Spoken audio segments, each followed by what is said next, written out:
Ada pertanyaan yang mengganggu gue cukup lama, kenapa bisa ada orang yang situasi eksternalnya terlihat udah sangat ideal, kayaknya nyaman, kayaknya secara material semuanya terpenuhi, nggak ada kurangnya, tapi kok bisa tetap kelihatan nggak happy, tapi kok bisa tetap kelihatan stres.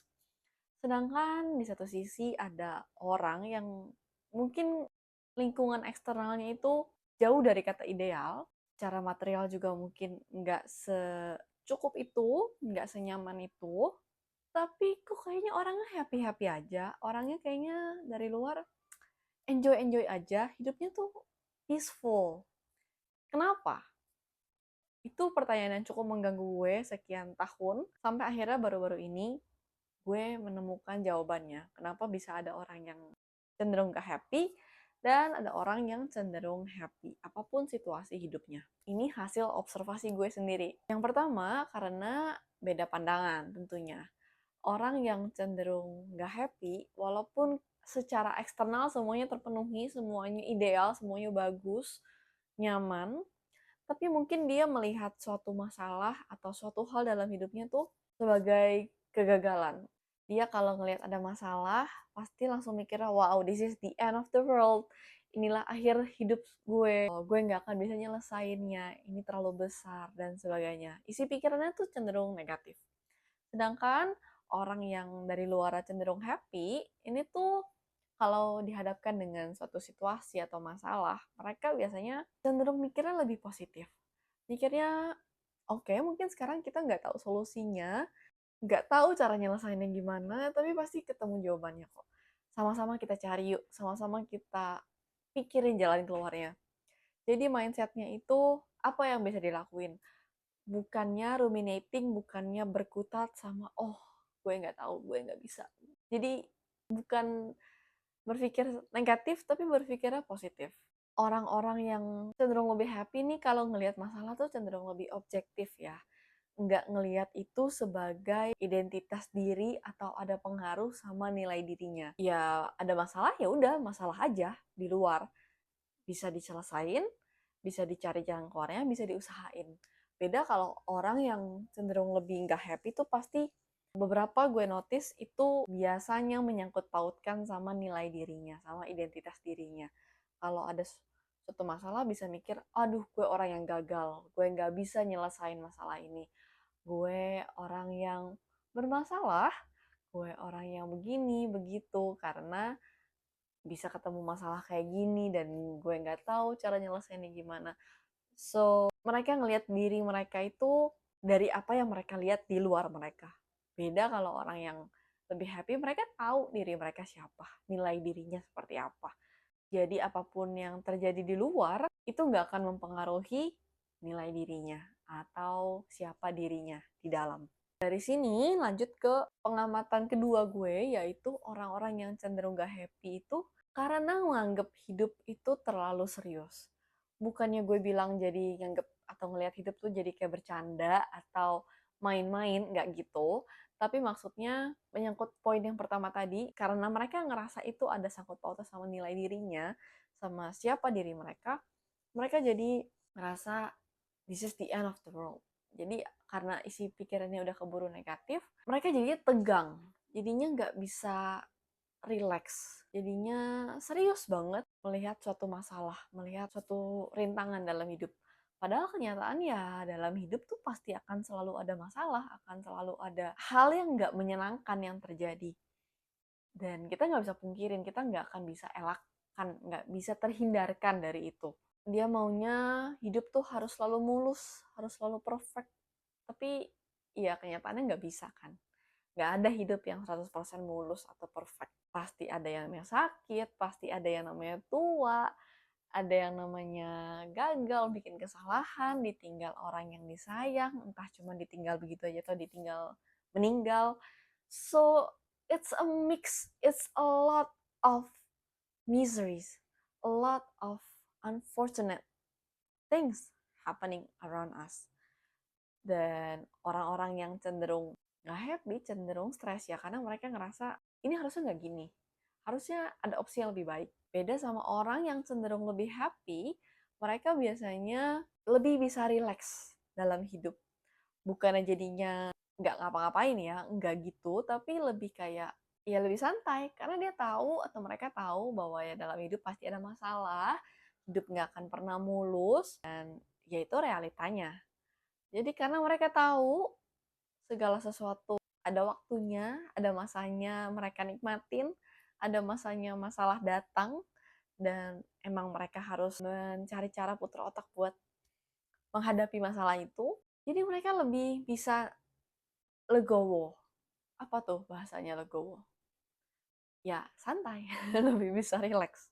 Dari pengamatan ini, gue tuh merasa, menurut gue waktu tuh hal yang paling kejam, tapi juga paling baik. Kenapa paling kejam? Karena waktu tuh nggak pernah bisa di-pause, nggak ada dispensasi untuk si A, si B, si C, yaitu berlaku buat semua orang, pasti terus berputar, terus maju, bahkan nggak bisa di-rewind, nggak bisa mundur. Dan semua orang pasti akan ngalamin yang namanya roda kehidupan. Waktu mereka di atas, waktu mereka di bawah, waktu mereka senang, waktu mereka susah. Itu suatu hal yang pasti, nggak mungkin enggak.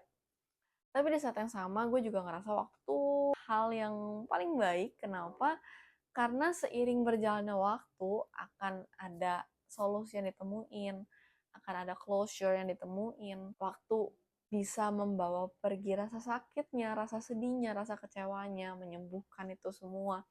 So in a way, walaupun kayaknya kejam, kita dipaksa harus terus maju, tapi di saat yang sama waktu juga itu membantu kita buat belajar move on, buat melupakan apa yang udah terjadi, atau paling nggak kalau kita nggak bisa ngelupain ya buat merelakan, buat melepaskan, untuk belajar nerima. Ketiga, yang gue observasi, orang yang cenderung happy, cenderung enjoy aja hidupnya, walaupun mungkin situasi eksternalnya jauh dari kata ideal, itu karena mereka punya iman atau punya faith. Iman atau faith tuh nggak harus mereka percaya Tuhan, walaupun kalau di Indonesia mungkin kebanyakan karena percaya Tuhan ya, tapi sebenarnya nggak harus. Intinya mereka tuh percaya bahwa ada sesuatu yang lebih besar dari diri mereka yang akan membantu mereka memberikan solusi. Entah itu Tuhan, karena mereka punya Tuhan yang baik. Atau entah itu semesta, karena mereka percaya mereka tinggal di semesta yang begitu luar biasa baik, yang selalu menyediakan apapun yang mereka butuhkan, makanan, tempat tinggal, pakaian, pekerjaan, apapun itu. Dan karena mereka percaya itu, mereka juga percaya bahwa apapun yang terjadi itu yang terbaik. Kalau emang saat ini harus ditinggalin orang yang disayang, ya mungkin emang jodohnya udah selesai, udah habis gitu. Daripada bersedih, justru mereka percaya bahwa masa-masa yang atau waktu-waktu yang dihabiskan bersama orang ini adalah waktu-waktu yang baik, sangat baik di hidupnya, memberikan mereka banyak memori, banyak kenangan, banyak pelajaran hidup. Ataupun kalau ketemu masalah yang mereka percaya akan ada solusinya, akan ada jawabannya, akan dibantu cara menyelesaikannya gimana. Bedanya orang yang cenderung gak happy tuh mereka nggak percaya atau mungkin bukan nggak percaya, bahkan mungkin mereka nggak kepikiran bahwa ada sesuatu yang lebih besar dari diri mereka yang nggak bisa dijelasin pakai logika, yang nggak masuk akal, but it happen, itu terjadi, yang sangat-sangat bisa ngebantu mereka menyelesaikan masalah atau menghadapi sesuatu. Mungkin sekilas orang yang kelihatannya cenderung nggak happy, yang sering murung, sering stres, itu ngerasanya, atau sekilas kelihatannya kayaknya rendah diri atau rendah hati. Itu dua hal yang berbeda, tapi kadang-kadang sekilas bisa terlihat seperti itu. Entah rendah hati, entah rendah diri ya. Karena kadang mereka ngerasa, aduh enggak lah, gue nggak bakal bisa nyelesain. Aduh enggak lah, gue nggak tahu cara nyelesainnya gimana. Aduh nggak tahu, ini kayaknya akhir dari hidup gue, akhir dari masa-masa kejayaan gue dan sebagainya. Tapi sebenarnya kayak gini tuh bukannya rendah hati, bukan rendah diri, itu bukan suatu hal yang baik. Tapi justru ini bisa dilihat sebagai suatu kesombongan. Karena mereka ngerasa masalah yang dihadapi atau yang ditemui itu cuma bisa diselesaikan oleh diri mereka sendiri. Mereka nggak ngerasa bahwa penyelesaiannya, solusinya nggak harus lewat mereka, nggak harus mereka yang nyelesain. Dari ketiga observasi ini sebenarnya saling sambung menyambung. Gue menemukan atau gue merasa ada akar dari ketiganya, yaitu observasi poin terakhir gue, final, yaitu akar dari segala penderitaan dalam hidup itu adalah karena tidak bisa melihat realita apa adanya dan nggak bisa menerima kenyataan apa adanya. Orang yang cenderung gak happy itu punya ego yang kuat. Mereka ngerasa segala sesuatu harus sesuai apa yang mereka mau. Harus sesuai dengan plan mereka, dream mereka. Mereka punya hasrat yang kuat untuk mengontrol segala sesuatu. Tapi sebenarnya itulah yang bikin mereka tuh justru lebih stres, lebih nggak happy, lebih murung, lebih sedih.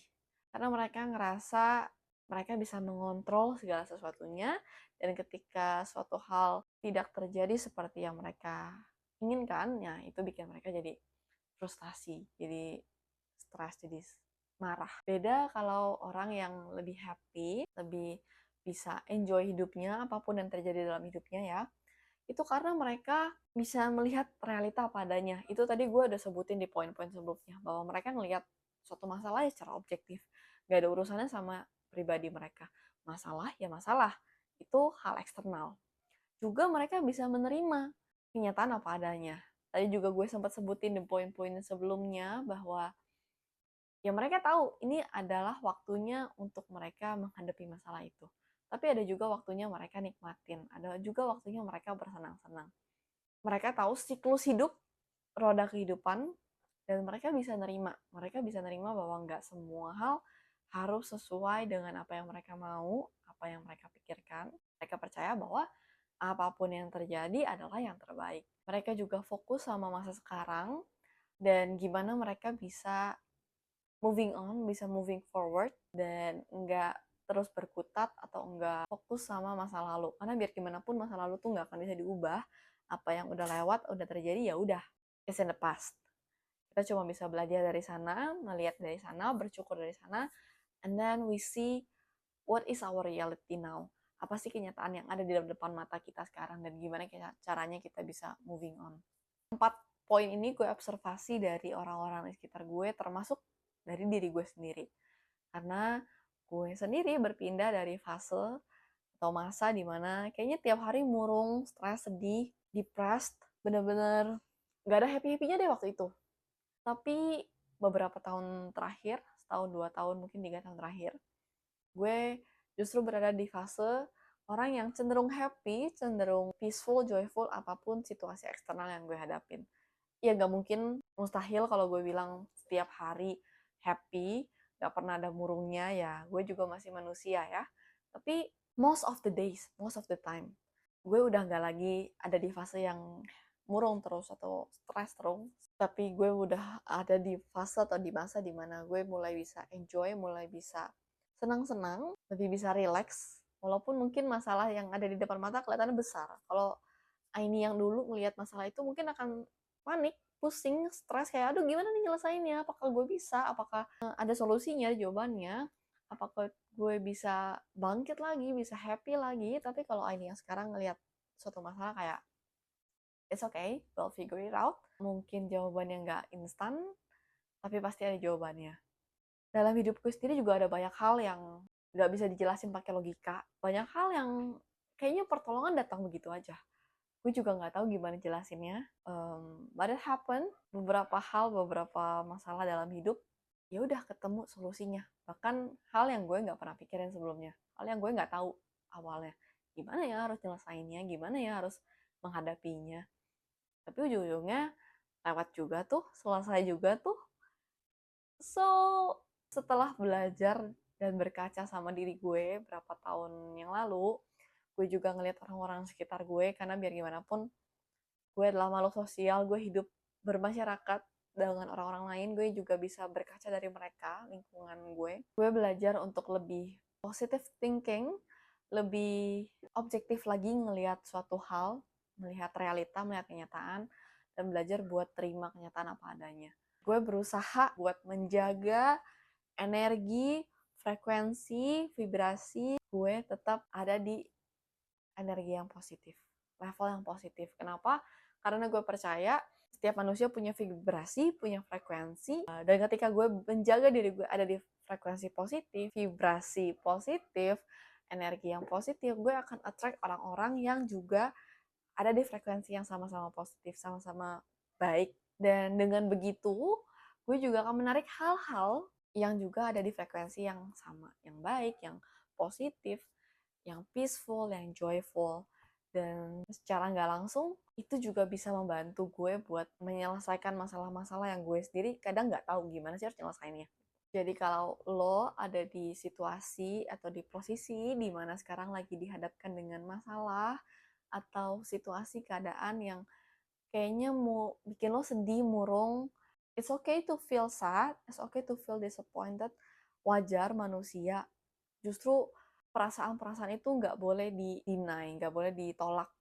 Lo nggak boleh denial kalau lo punya perasaan itu. Justru lo harus terima, embrace the feeling. Kalau emang lo sedih, ya udah biarin diri lo ngerasa sedih. Marah, ya biarin diri lo ngerasa marah. Over the time, seperti gue bilang tadi, waktu itu kejam, tapi waktu itu juga baik. Kalau lo menerima perasaan lo apa adanya, lo tahu bahwa sekarang ini lo lagi marah, sekarang ini lo lagi sedih, sekarang ini lo lagi murung, stres, depressed, akan ada waktunya perasaan lo nih udah habis, udah lewat lah, akan tergantikan dengan yang baru, ya yang baik, hopefully. Happy, peaceful, joyful. Tapi kalau lo deny perasaannya, penderitaan lo nggak akan selesai. Lo akan terus-menerus berada di suffering itu, di misery itu, karena setiap kali emosi sedihnya muncul, marahnya muncul, lo repress, lo teken, dan lo bilang, enggak, gue nggak ngerasain nih, I'm fine. Padahal dia belum tuntas, belum habis. Dan in the next period of time, perasaan yang sama akan berusaha buat muncul, dan lo tekan lagi. Jadi, paham ya maksud gue? Kalau lo biarin dia ditekan, dia akan terus berusaha buat muncul sampai entah berapa tahun lamanya, entah berapa puluh tahun lamanya. Tapi kalau lo biarin itu muncul ke permukaan, lo terima apa adanya, lo tahu bahwa perasaan ini akan lalu, this too shall pass, ya akan selesai, akan habis, dan akan tergantikan dengan perasaan-perasaan baik lainnya. Dituntasin dulu emosi-emosinya, perasaan-perasaan tidak menyenangkannya, terus berusaha buat penuhin diri, penuhin pikiran dengan pikiran-pikiran positif, perasaan-perasaan yang positif. Bisa dicoba dengan ngobrol sama orang yang dipercaya kalau emang ada orangnya. Tapi kalau lo ternyata ada di waktu atau di masa di mana lo nggak ada orang yang bisa dipercaya atau diajak ngobrol, berusahalah buat cari konten-konten yang positif dari internet. Karena gue sendiri contoh orang yang nggak gampang buat ceritain apa yang gue rasakan, apa yang gue pikirkan, apa yang gue pertanyakan di kepala dan di hati itu ke orang lain. Gue lumayan cukup tertutup, dan biasanya cara gue buat figure out my feeling itu justru through the contents I see on the internet. Dari konten-konten yang entah gue baca, entah gue nonton, entah gue dengerin. Jadi berusahalah buat cari konten yang positif, juga belajar untuk bisa objektif. Lagi-lagi objektif yang gue bilang ya, belajar buat ngelihat, menilai kenyataan apa adanya. Stay objektif, stay critical, lo juga harus filter apakah konten-konten ini masuk akal, konten-konten ini ada dasarnya, ada basisnya, scientific atau psikologik, atau apapun lah. Nah, coba belajarlah dari sana, coba telaah atau dalamin perasaan lo sendiri, pikiran lo sendiri, dibantu dengan konten-konten yang kayak gitu, yang netral. Atau ya, balik lagi, bisa juga lewat bantuan orang lain, tapi cari yang netral, cari yang bisa bantu lo melihat kenyataan apa adanya, menerima perasaan lo apa adanya, dan membawa lo ke arah yang lebih positif, bukan ke arah lo yang lebih negatif. Let's be joyful, let's be happy, let's be peaceful. See you in another video. Bye-bye.